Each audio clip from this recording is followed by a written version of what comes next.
2023년 10월 1일 성령 강림 후 제18주일 예배를 하나님께 드리시겠습니다. 우리를 예배로 부르시는 말씀입니다. 고난 당한 것이 내게 유익이라 이로 말미암아 내가 주의 율례들을 배우게 되었나이다. 하나님 아버지, 거룩한 주일 주께 예배로 나아갑니다. 이 시간 우리를 사랑하사 자기의 생명을 내어주신 예수님을 바라보게 하여 주시옵소서. 우리를 승리하게 하시는 성령님의 능력을 충만히 누리게 하여 주시옵소서. 예수님의 이름으로 간절히 기원합니다. 아멘.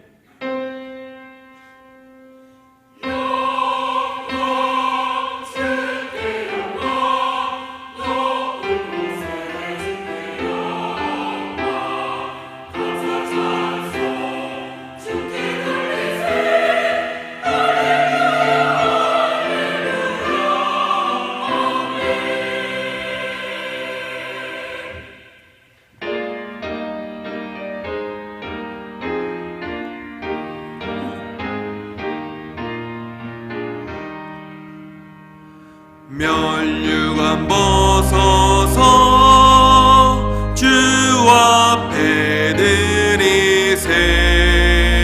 저 천사 기쁜 노래가 온 땅에 퍼지네. 내오나 깨어서 주 찬송하여라.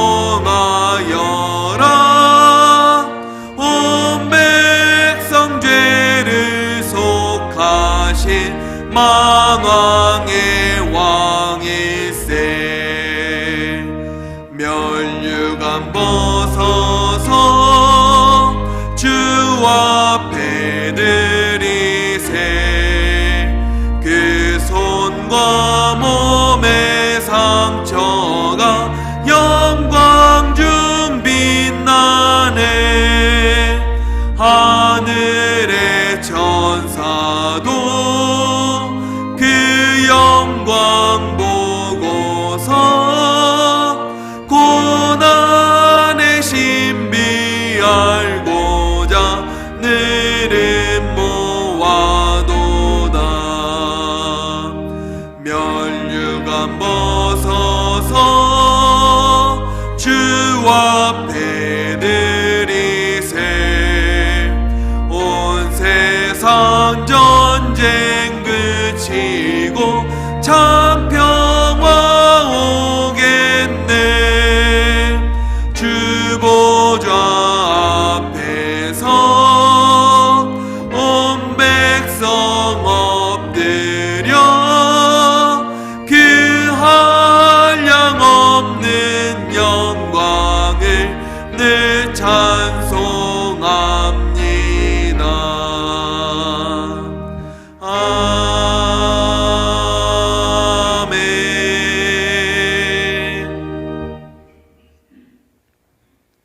청년이 무엇으로 그의 행실을 깨끗하게 하리이까? 주의 말씀만 지킬 따름이니이다. 내가 전심으로 주를 찾았사오니 주의 계명에서 떠나지 말게 하소서. 내가 주께 범죄하지 아니하려 하여 주의 말씀을 내 마음에 두었나이다. 찬송을 받으실 주 여호와여, 주의 율례들을 내게 가르치소서. 내가 주의 법도들을 작은 소리로 읊조리며 주의 길들에 주의하며 주의 율례들을 즐거워하며 주의 말씀을 잊지 아니하리이다. 주의 법이 나의 즐거움이 되지 아니하였다면 내가 내 고난 중에 멸망하였으리이다. 내가 주의 법도들을 영원히 잊지 아니하오니 주께서 이것들 때문에 나를 살게 하심이니이다. 나는 주의 것이오니 나를 구원하소서. 내가 주의 법도들만을 찾았나이다. 악인들이 나를 멸하려고 엿보오나 나는 주의 증거들만을 생각하겠나이다. 내가 보니 모든 완전한 것이 다 끝이 있어도 주의 계명들은 심히 넓으니이다. 내가 주의 법을 어찌 그리 사랑하는지요. 내가 그것을 종일 작은 소리로 읊조리나이다. 아멘. 전능하사 천지를 만드신 하나님 아버지를 내가 믿사오며 그 외아들 우리 주 예수 그리스도를 믿사오니 이는 성령으로 잉태하사 동정녀 마리아에게 나시고 본디오 빌라도에게 고난을 받으사 십자가에 못 박혀 죽으시고 장사한 지 사흘 만에 죽은 자 가운데서 다시 살아나시며 하늘에 오르사 전능하신 하나님 우편에 앉아 계시다가 저리로서 산자와 죽은 자를 심판하러 오시리라. 성령을 믿사오며 거룩한 공예와 성도가 서로 교통하는 것과 죄를 사하여 주시는 것과 몸이 다시 사는 것과 영원히 사는 것을 믿사옵나이다. 아멘.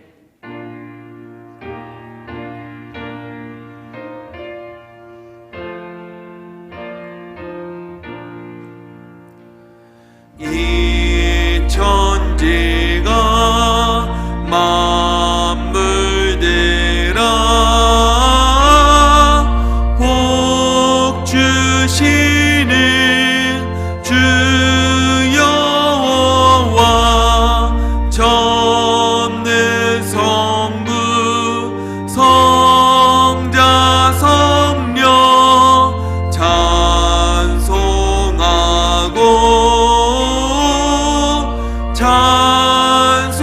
찬송하세. 아멘.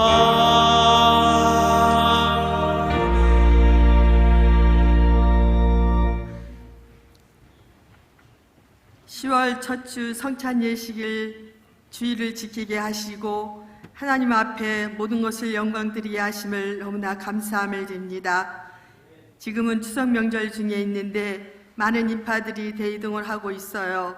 혹시나 하나님을 의지하지 않고 우상 숭배에 빠져 죄를 짓지 않나 염려스럽습니다. 하나님께서 이런 일들을 감당하시고 그런 사람들에게 다시금 발생하지 아니하도록 깨달아서 돌이키게 하여 주시옵소서.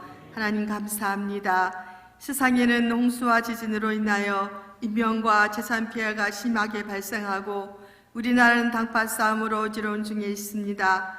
대통령이와 위정자들이 자기 사욕에 욕심부리지 않고 백성들을 생각하며 일하게 하시고 주님을 알지 못하는 영혼들에게 주님을 알게 하셔서 하나님을 의지하고 맡기는 정치가 될 수 있도록 저희들은 기도하게 하여 주시옵소서. 주님, 우리 교회가 다시 불릴 듯 일어나서 영혼 구원의 십자가의 사랑, 성령의 감동으로 즉각 순종하며 흩어져 전도하고 이를 위해서 중보기도 하고 속회가 살아서 이곳저곳에서 예배드리며 또 신앙 본질에 충실하고 다음 세대를 이어가고 지역사회를 돌보는 우리 북수원 교인들이 되게 하여 주시옵소서.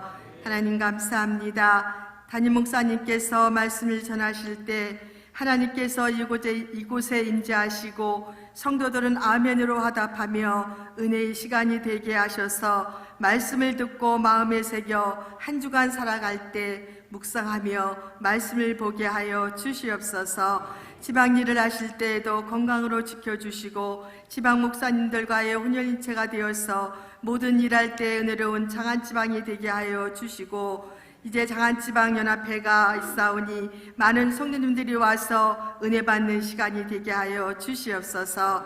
하나님 감사합니다. 아파서 병중에 나오지 못하는 성도님들을 안수하여 깨끗하게 낫게 하시고 또 실족하여 나오지 못하고 여러모로 분주하여 주의를 지키지 못한 성도님께도 같은 은혜로 함께하여 주시길 원합니다. 저희들 기도할 뿐이니 하나님께서 그들을 인도하여 주시옵소서. 하나님 감사드리는 시온 찬양대의 찬양을 영광을 받아주시고 지휘자 반지자 대원들의 노고를 위로하여 주시옵소서. 모든 영광 주께 돌리며 예수 그리스도의 이름으로 감사 기도드립니다. 아멘.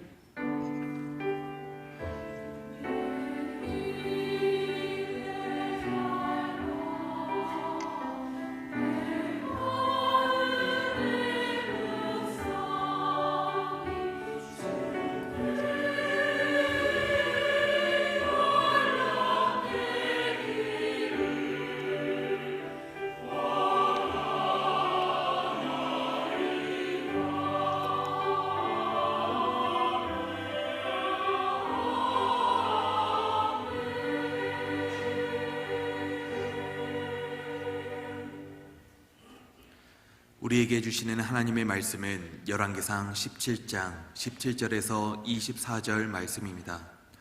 열왕기상 17장 17절에서 24절 말씀, 구약성경 546면입니다. 열왕기상 17장 17절에서 24절의 말씀입니다. 이 일 후에 그 집 주인 되는 여인의 아들이 병들어 증세가 심히 위중하다가 숨이 끊어진지라. 여인이 엘리야에게 이르되 하나님의 사람이여, 당신이 나와 더불어 무슨 상관이 있기로 내 죄를 생각나게 하고 또 내 아들을 죽게 하려고 내게 오셨나이까. 엘리야가 그에게 그의 아들을 달라 하여 그를 그 여인의 품에서 받아 안고 자기가 거처하는 다락에 올라가서 자기 침상에 누이고 여호와께 부르짖어 이르되 내 하나님 여호와여, 주께서 또 내가 우거하는 집 과부에게 재앙을 내리사 그 아들이 죽게 하셨나이까 하고 그 아이 위에 몸을 3번 펴서 엎드리고 여호와께 부르짖어 이르되 내 하나님 여호와여, 원하건대 이 아이의 혼으로 그의 몸에 돌아오게 하옵소서 하니 여호와께서 엘리야의 소리를 들으심으로 그 아이의 혼이 몸으로 돌아오고 살아난지라. 엘리야가 그 아이를 안고 다락에서 방으로 내려가서 그의 어머니에게 주며 이르되 보라, 내 아들이 살아났느니라. 여인이 엘리야에게 이르되 내가 이제야 당신은 하나님의 사람이시오, 당신의 입에 있는 여호와의 말씀이 진실한 줄 아노라 하니라. 아멘.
이제는 하나님께 영광을 돌립니다. 찬양입니다. 시온 찬양대를 위해서도 박수 한번 해주시겠습니다. 이 시간에 예배에 참여한 여러분 모두를 주님의 이름으로 환영하고 축복합니다. 우리 앞뒤 옆에 있는 분들과 인사합니다. 주님의 이름으로 사랑합니다. 주님의 이름으로 축복합니다. 2023년 10월입니다. 9월이 가을의 시작이라면 10월은 가을의 한 가운데로 성큼 들어간 때입니다. 날씨는 쌀쌀해지고 하늘은 높아지는데 그래서 열매가 익어갑니다. 가을은 자기 인생에 대하여 조금 더 깊이 생각하게 합니다. 우리는 하나님 앞에서 자신이 누구인가를 잊어서는 안 됩니다. 힘들고 어려운 일이 있다 해도 말입니다. 페르난도 보테로라는 콜롬비아 화가가 있습니다. 그의 이름을 들어보지 못한 분이라도 그의 그림을 보셨을 수 있습니다. 지나가면서 그의 그림을 본 적이 없더라도 오늘 제 말을 듣고 나시면 참 별난 사람이라는 생각은 하게 될 것입니다. 좀 더 나아가 어떤 일이라도 지금까지와는 다르게 볼 수 있겠다, 다르게 볼 수 있겠다라고 생각을 했으면 좋겠습니다. 그는 1932년 남미의 콜롬비아에서 태어났습니다. 올해로 90세를 넘긴 살아있는 가장 영향력 있는 화가였었습니다. 제가 그의 이름을 다시 들은 것은 지난 9월 15일에 그가 세상을 떠났다는 최근 뉴스였습니다. 이제 그는 살아있는 사람이 아닙니다. 제가 그의 이름을 오래전 라디오에서 처음 들었을 때를 기억합니다. 그는 레오나르도 다빈치의 그 유명한 그림 모나리자를 뚱뚱한 모나리자로 그린 화가로 소개되었습니다. 그의 이름은 곧바로 잊었지만 그가 그린 그림은 제 머릿속에서 잊혀지지 않았습니다.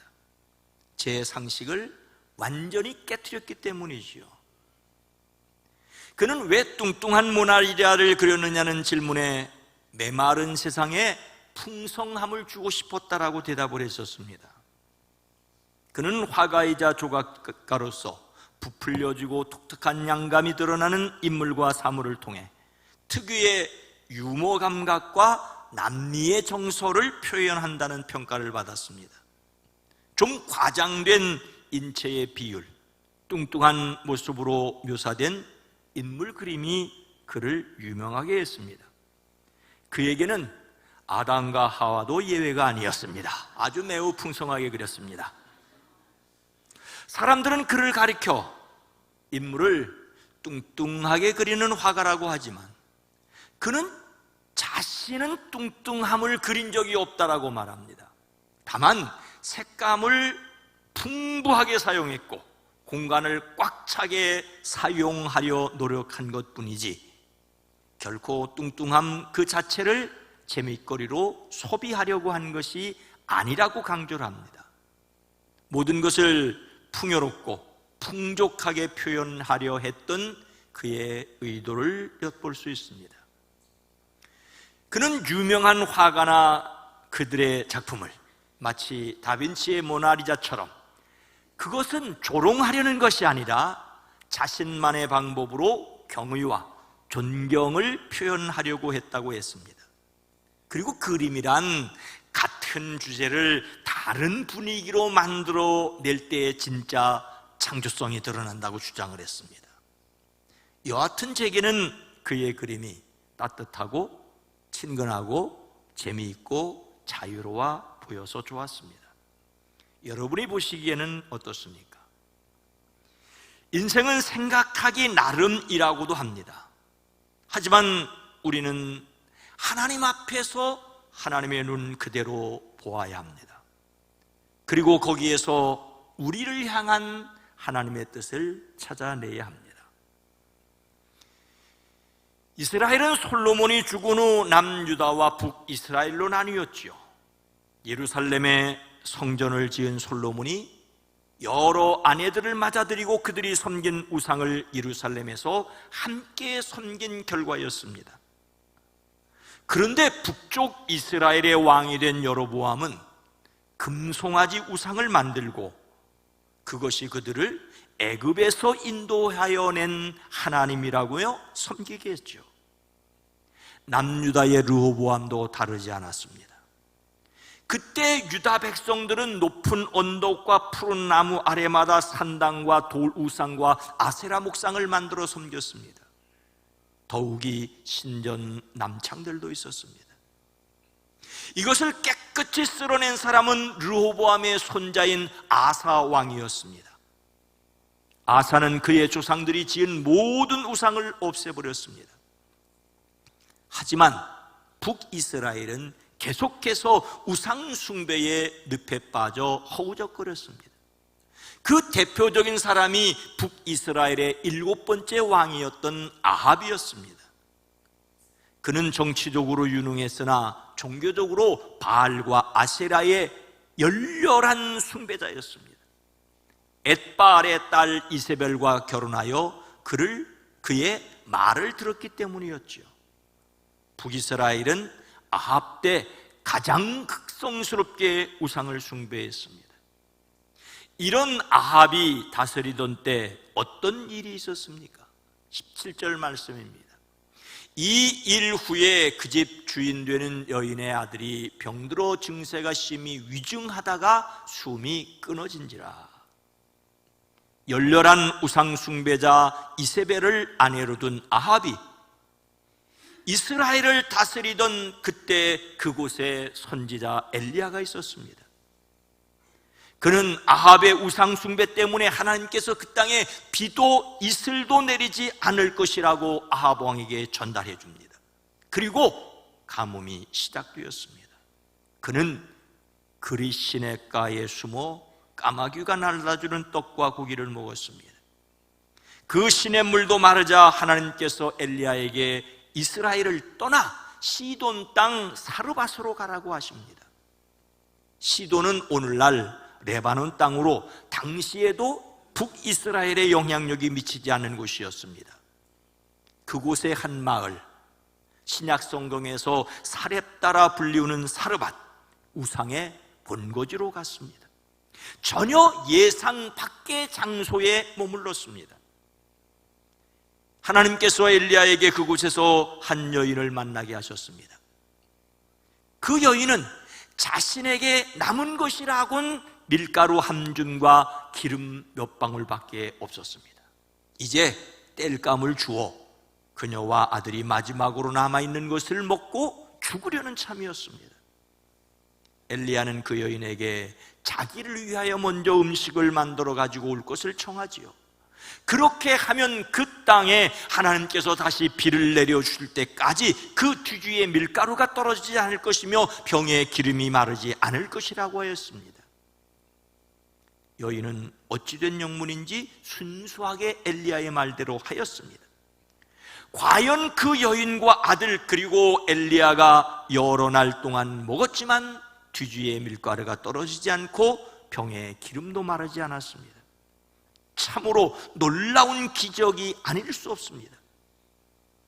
하지만 인간의 삶에는 좋은 일만 계속되는 것이 아니었습니다. 이런 가운데 이 사르밧 여인의 하나뿐인 그 아들이 병이 들었습니다. 그의 병은 매우 위중하여서 끝내는 숨을 거두고 말았습니다. 이 여인의 유일한 희망이라고 할 수 있었던 아들이 생을 다하였다는 것은 엄청난 충격이었을 것입니다. 이에 그 여인이 엘리야에게 말합니다. 18절 말씀입니다.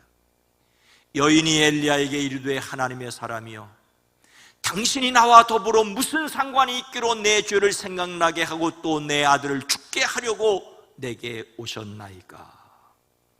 다시 생각해 보겠습니다. 사르밧 여인은 그 이전에 엘리야와 전혀 알지 못하던 사이였습니다. 이 여인은 엘리야를 만나기 직전 마지막으로 남은 것을 먹고 죽으려던 참이었습니다. 그런데 하나님께서 엘리야를 보내주셔서 그 여인과 아들이 먹고 살았습니다. 그 가뭄 중에 하나님의 백성이 아닌 시돈 여인이 하나님의 은혜를 입었습니다. 이미 죽었어야 할 인생이 살았습니다. 그런데 아들이 죽자 여인은 엘리야를 원망합니다. 이것이 또한 사람의 모습이 아닌가 합니다. 그 여인은 엘리야에게 말합니다. 하나님의 사람이신 어른께서 저와 무슨 상관이 있다고 이렇게 저에게 오셔서 저의 죄를 기억나게 하시고 제 아들을 죽게 하십니까? 제 아들을 죽게 하십니까?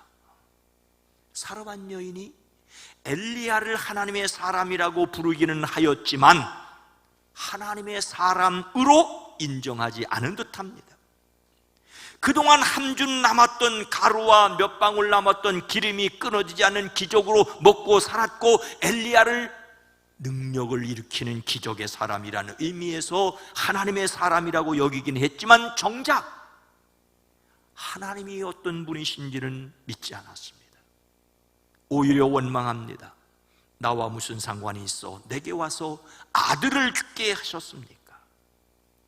이 말은 원인과 결과를 전혀 고려하지 않고 상대방에게 자신의 강한 원망을 퍼붓는 것입니다. 너무나 큰 슬픔으로 나와 상관도 없는 당신이 왜 내게로 와서 이러한 재앙을 당하게 했습니까? 라고 모든 원망을 엘리야에게 돌립니다. 여인은 아들이 병들어 죽게 되자 원망합니다. 사람들은 좋은 것을 좋은 때에 좋은 것으로 제대로 알지 못할 때가 많습니다. 그리고 힘들고 어려워지면 온통 세상이 무너진 것처럼 원망을 쏟아냅니다. 출애굽하던 이스라엘 백성들이 보여주었던 바로 그 모습이죠. 하나님의 은혜를 받았으면서도 마음속 깊은 곳에 어두운 그림자를 온전히 지워버리지 못하고 문득문득 끄집어내어 괴로워합니다.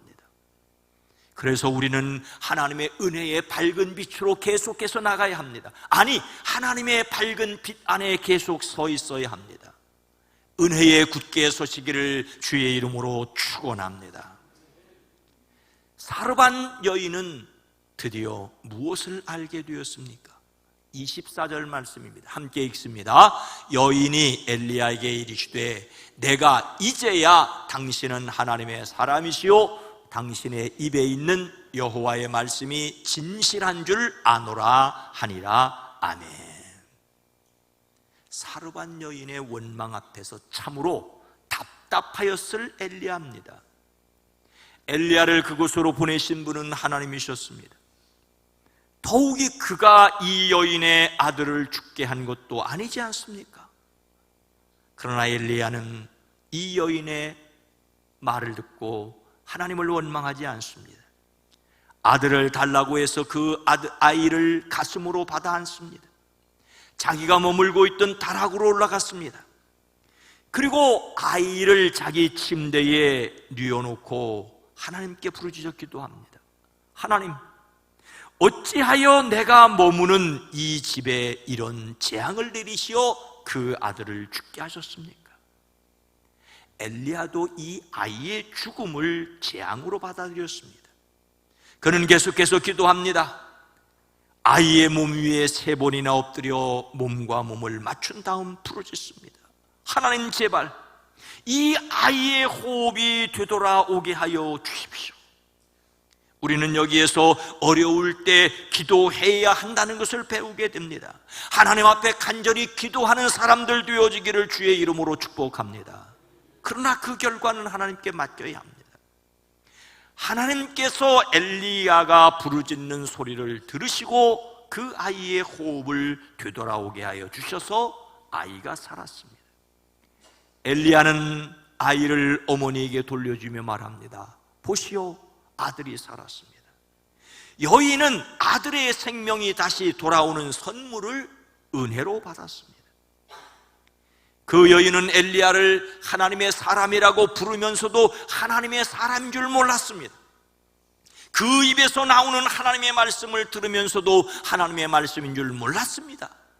비로소 말하기를 이제야 저는 어른이 바로 하나님의 사람이시라는 것과 하시는 말씀이 하나님의 말씀인 것을 알았다라고 말합니다. 그 여인은 하나님의 사람과 그 말씀을 알게 되었습니다. 사르밧 여인의 고백은 죽었던 자기 아들이 다시 살아나는 기적을 경험하고 나서였습니다.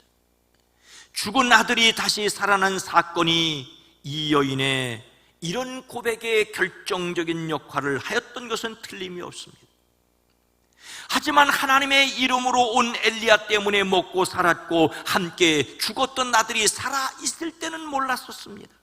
그런데 그 아들이 죽었다가 살고 나서야 하나님을 바로 알았습니다. 여기서 이런 질문을 해봅니다.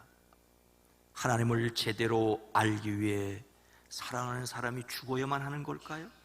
다시 묻습니다. 하나님을 제대로 알기 위해 끔찍한 고통을 한번 겪어보시겠습니까? 그럴 수는 없지 않습니까? 일부러 고난 겪겠다는 사람이 많지 않고 어려운 일을 겪는다고 다 깨닫는 것도 아닙니다. 더욱이 모두 이 사르밧 여인처럼 죽은 아들을 살아있는 아들로 되돌려받는 것도 아닙니다. 스스로 어려운 일 가운데로 들어갈 수는 있어도 스스로 걸어 나올 힘이 사람에게 있는 것도 아닙니다. 누구나 다 엘리야와 같지도 않습니다. 다만 그 어떤 경우에도 하나님을 의지하고 하나님을 향하여 부르짖는 사람들 되어지기를 주의 이름으로 축복합니다. 우리가 알고 있는 욥이라는 사람은 온전하고 정직하였습니다. 하나님을 경외하며 악에서 떠난 사람이었습니다. 하지만 그는 하나님을 온전히 알지 못하였습니다. 그는 모든 재물을 잃고 사랑하는 자녀들을 잃고 온몸에 심한 종기가 나고 여러 친구들에게 악담을 들은 후에야 비로소 이렇게 고백합니다.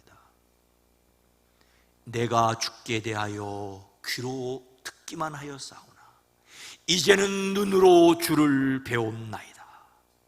그동안은 들어서 알고 있을 뿐이지만 이제 눈으로 보고 경험했다는 말입니다. 욥은 비로소 진정으로 하나님을 알게 되었습니다. 이런 욥의 모습은 사르밧 여인의 모습과 매우 흡사합니다.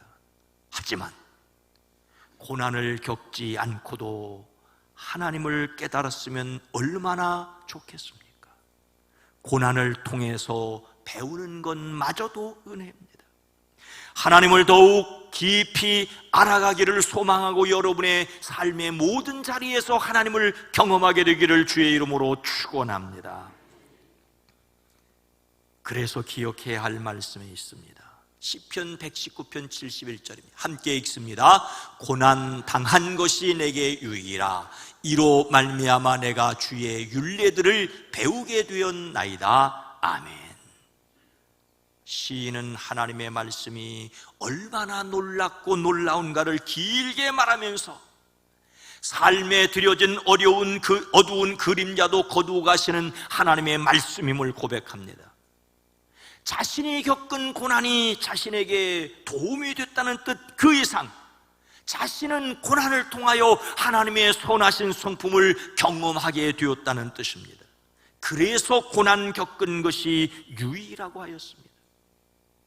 하지만 고난 그 자체를 하나님이 주신다라고 말하는 것은 매우 조심해야 합니다. 모든 것을 알고 계시는 하나님이 사람들이 겪는 어려움을 모르실 리 없겠죠. 그러나 하나님이 사람들에게 고난을 일일이 겪게 하신다고는 볼 수 없습니다. 자기 욕심에 끌려 고난을 겪기도 하고 욥처럼 그를 시기하는 악한 영들의 장난에 빠지기도 합니다.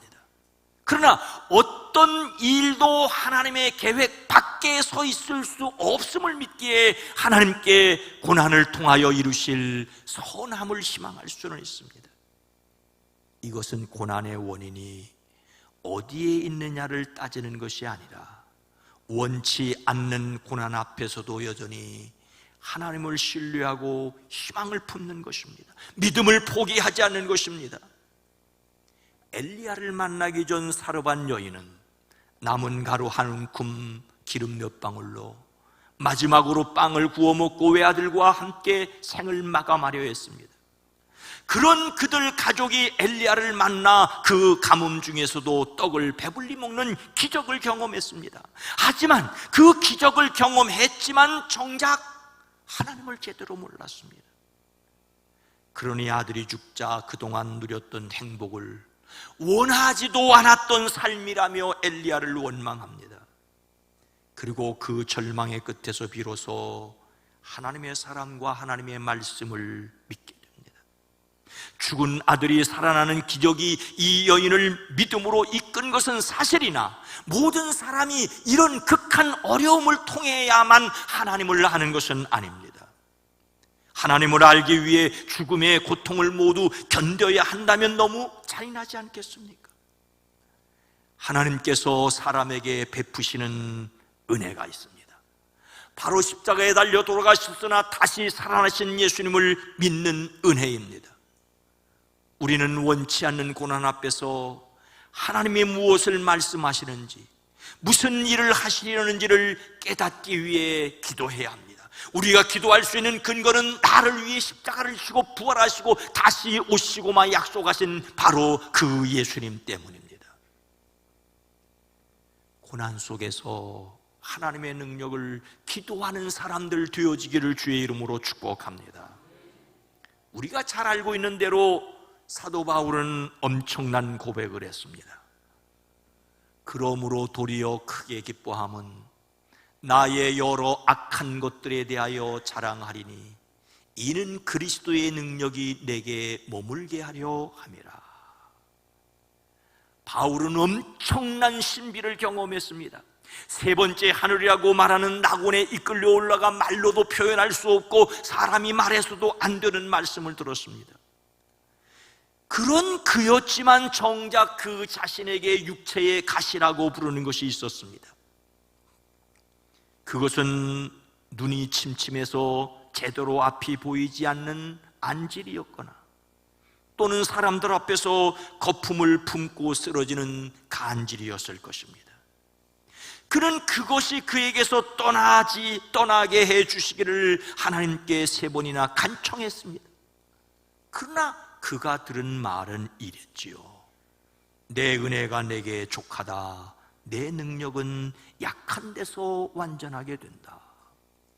내 은혜가 내게 족하다.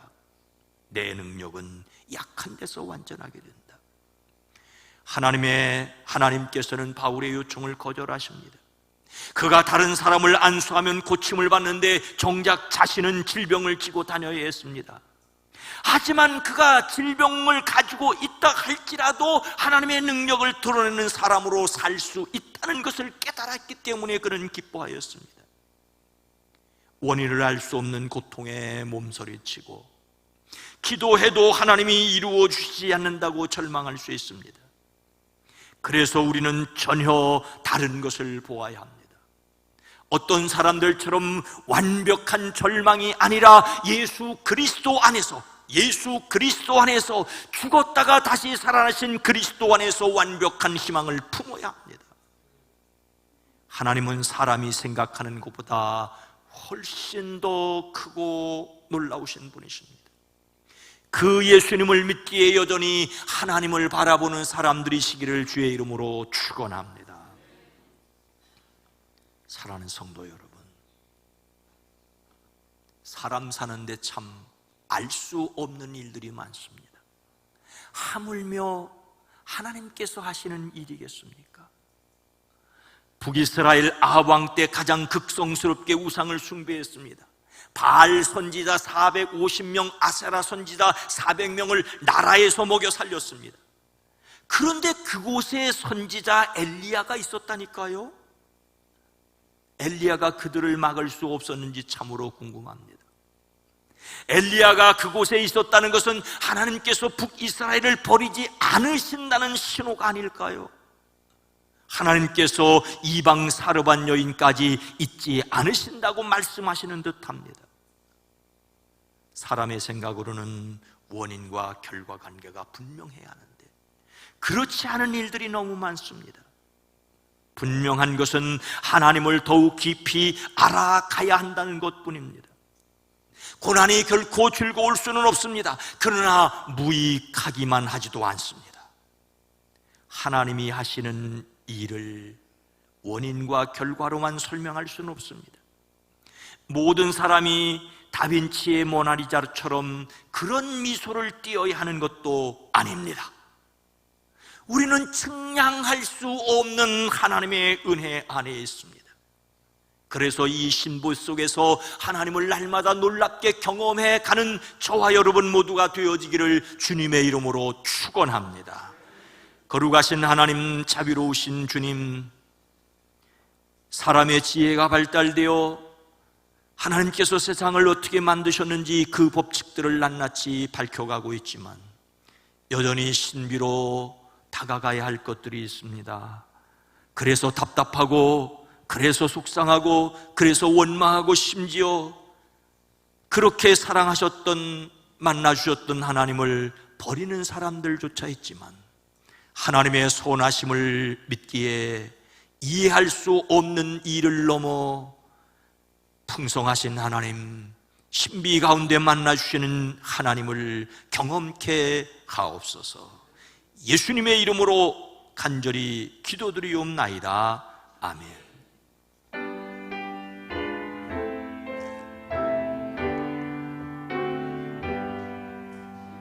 너의 새들이니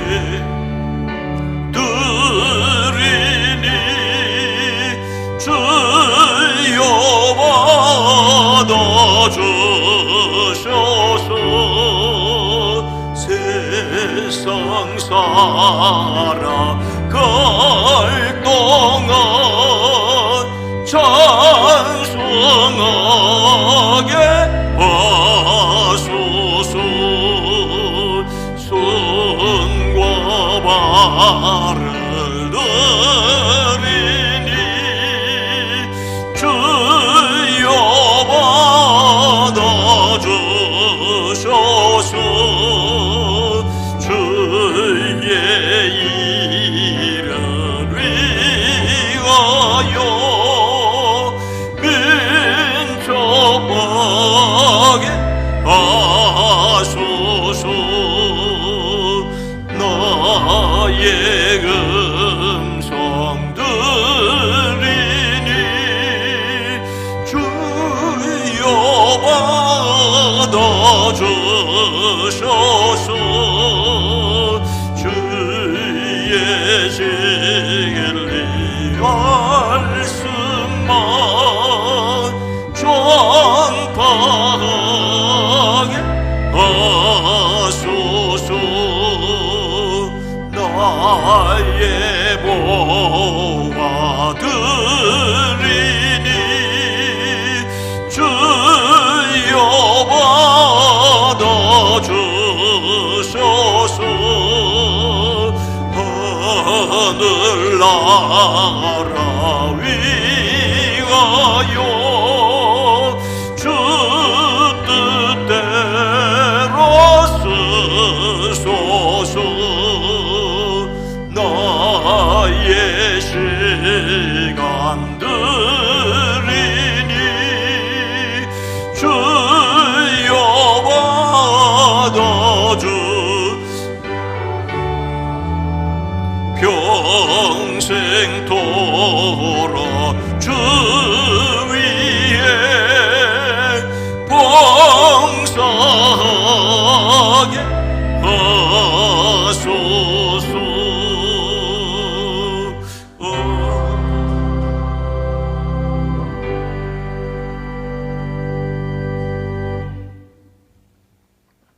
하나님 아버지, 10월의 첫 번째 주일 하나님 앞에 예배할 수 있게 허락하시니 감사합니다. 이 한 달도 전능하신 주님의 손에 맡겨드립니다. 때때로 이해할 수 없는 일들 가운데 오히려 하나님의 신비를 경험케 하시고 우리의 예배, 기도, 찬송을 끊이지 않게 하옵소서. 이 시간 앞에 드린 모든 것을 주님 받으시옵소서. 주님을 섬겨 일하는 것을 주여 기억하여 주시옵소서. 우리의 사랑하는 이들을 강건케 하옵소서. 예수님의 이름으로 축복하여 간절히 기도드리옵나이다. 아멘.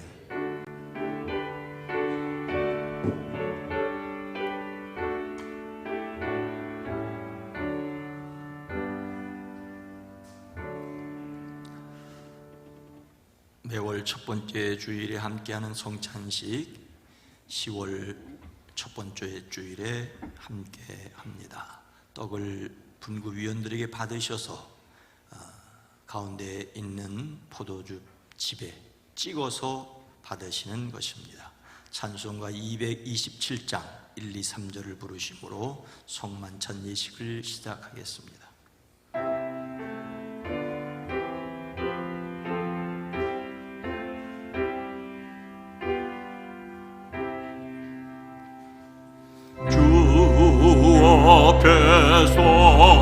성찬 받기 위하여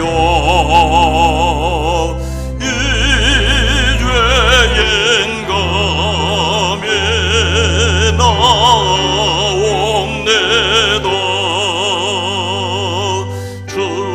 주공로 믿고 떨며 나오니 내 죄를 용서하여 주소서.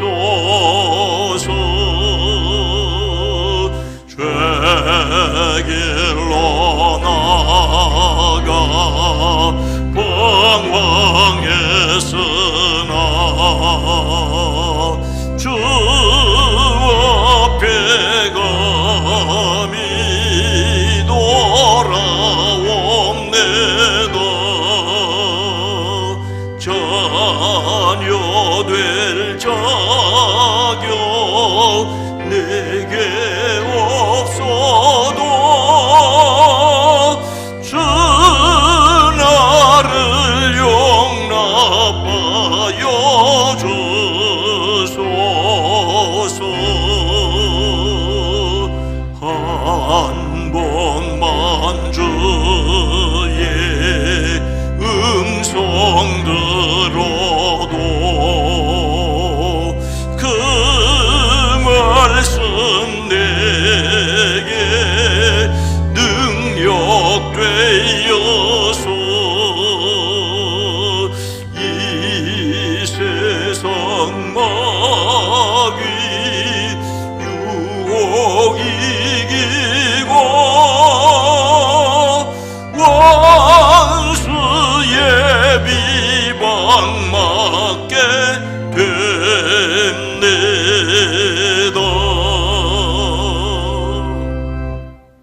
하나님을 믿고 그리스도를 따르는 여러분을 이 거룩한 식탁에 초대합니다. 주님께서 자신의 몸을 내어주던 밤 떡을 손에 드시고 감사 기도를 드리신 다음 떼어 제자들에게 주시며 말씀하셨습니다. 받아 먹으라. 이는 너희를 위해 내어주는 나의 몸이니 먹을 때마다 나를 기억하여라. 직후에 주님께서는 잔을 드시고 감사 기도를 드리신 후에 제자들에게 돌리시며 말씀하셨습니다. 이 잔을 마시라.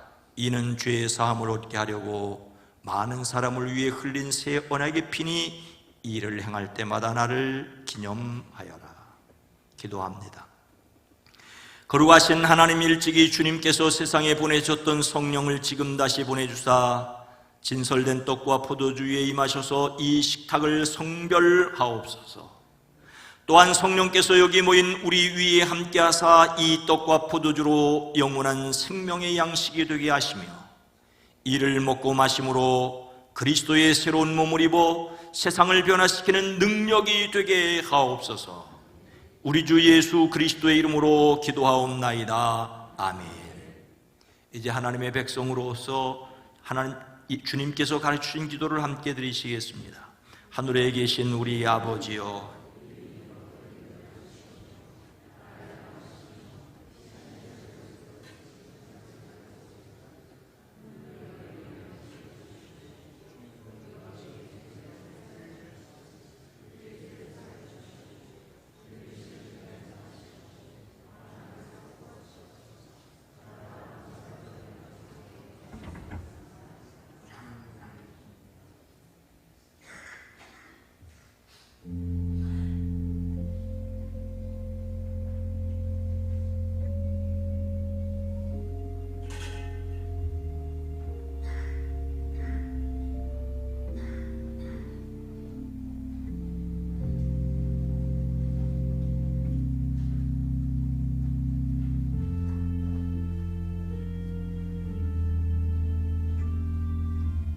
이 떡을 나눌 때에 우리는 그리스도의 한 몸에 참여합니다.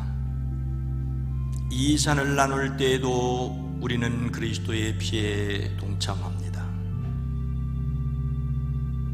이는 그리스도의 몸입니다. 이는 그리스도의 피입니다.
분급을 받지 못하신 분은 손을 들어 표시해 주시면 분급하도록 하겠습니다.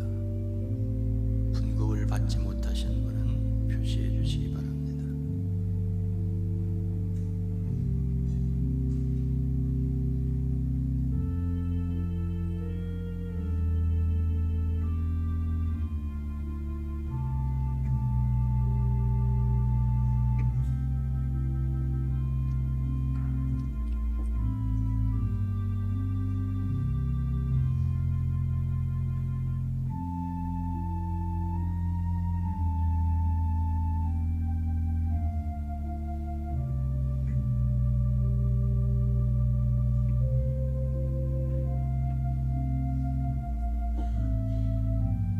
다 함께 찬송가 4절과 5절을 부르시겠습니다.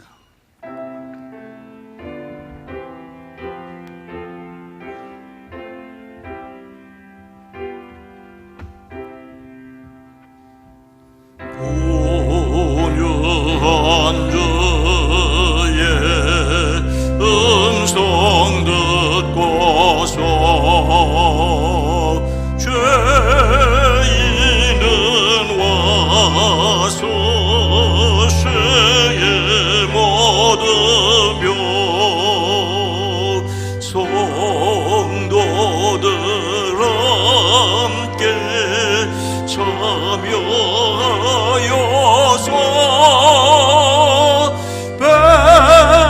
베푸신 잔치 먹게 됩니다.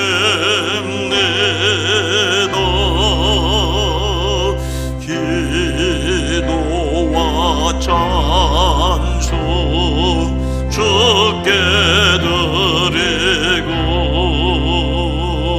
주님의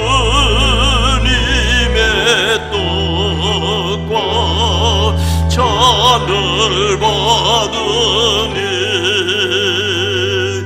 내 맘에 주여 들어오셔서 주 말씀 따라 살게 하소서.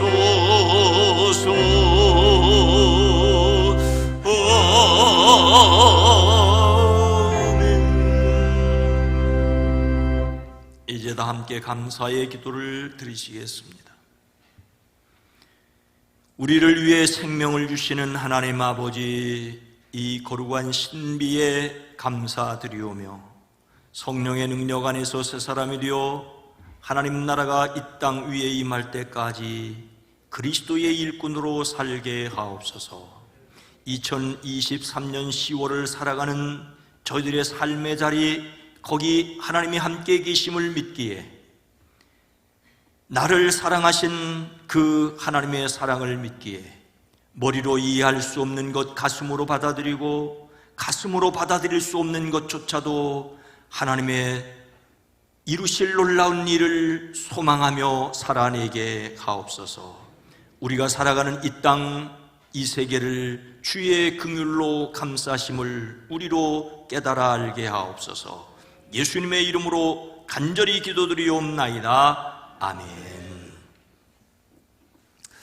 여러분 모두를 다시 한번 주의 이름으로 환영하고 축복합니다. 건강한 교회, 행복한 세상을 위해 기도합니다. 오늘은 성령 강림절 후 18번째 주일입니다. 10월의 주제 성품은 분별입니다. 사무엘상 16장 7절 말씀이 요절인데, 분별, 하나님의 능력을 경험하는 것입니다. 오히려 분별이. 함께 읽습니다. 여호와께서 사무엘에게 이르시되 그의 용모와 키를 보지 말라. 내가 이미 그를 버렸노라. 내가 보는 것은 사람과 같지 아니하니 사람은 외모를 보거니와 나 여호와는 중심을 보느니라 하시니라. 분별은 하나님이 보신 능력입니다. 오늘 함께 성찬 예식을 가지게 된 것을 감사하고 연속 기도의 성도님들이 시간을 정하여 함께 참여해 주시기 바랍니다. 기도 내용은 중보 기도실에서 볼 수 있습니다. 함께 지역사회를 섬길 다양한 내용을 제안해 주시기 바랍니다. 간편 식사를 식당에서 하실 수 있습니다. 장안지방 선교부가 주관하는 집회가 우리 교회에서 있습니다. 세 번째 주일인 15일 주일 오후부터 시작됩니다. 이번에는 저녁 집회만, 주일은 오후 집회, 월화수는 저녁 집회만 4분의 강사를 통해서 말씀을 듣게 됩니다. 안내 영상이 있습니다.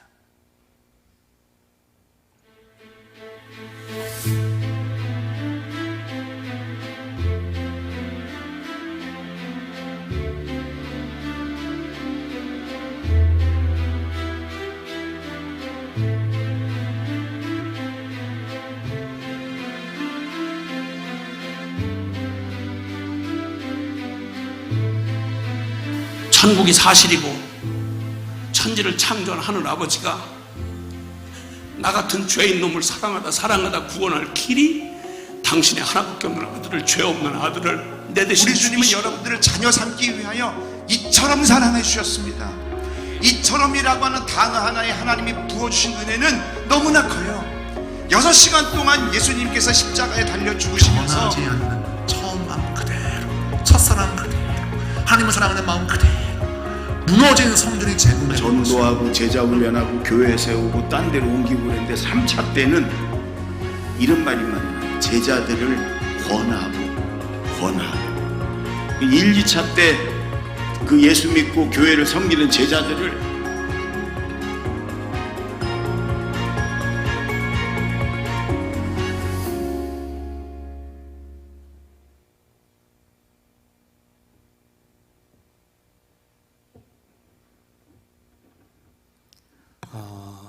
그야말로 오래간만에 집회가 되어졌고 지방 집회이긴 하지만 우리 교회에서 함께 은혜 받고 정말로 회복되어야 될, 기도가 회복되고 전도가 회복되고 소그룹이 회복되어야 될 때 이번 기회를 통해서 함께 시간은 4시간이지만 함께 기도하고 말씀을 나누고 함께 해주시기 바랍니다.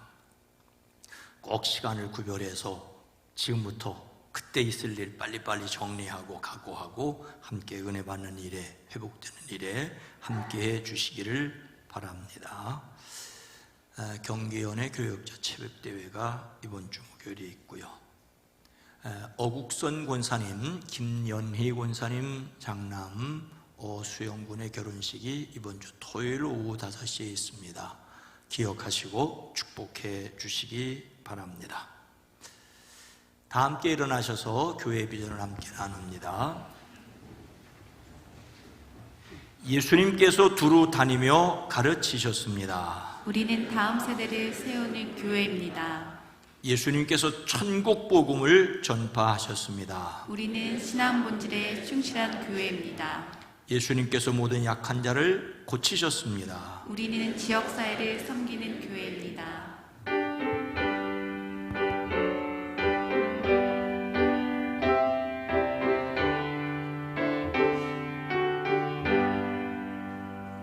여기에 모인 우리 주의 은총 받은 자여라. 주께서 이 자리에 함께 계심을 아노라. 언제나 주님만을 찬양하며 따라가리니 시험을 당할 때도 함께 계심을 믿노라. 이 믿음 더욱 굳세라. 주가 지켜주신다. 오는 밤에도 주의 밝은 빛 인도하여 주신다. 이제는 우리 구주 예수 그리스도의 은혜와 하나님 아버지의 놀라우신 사랑하심과 성령님의 감화 감동 내주 교통하심이 사랑하심 우리는 온 성도들 위에 가정과 일터와 기업 위에 이 나라 이 민족 이 백성 위에 이 세계 위에 주님 오시는 그날까지 함께 계시옵기를 간절히 축원하옵나이다.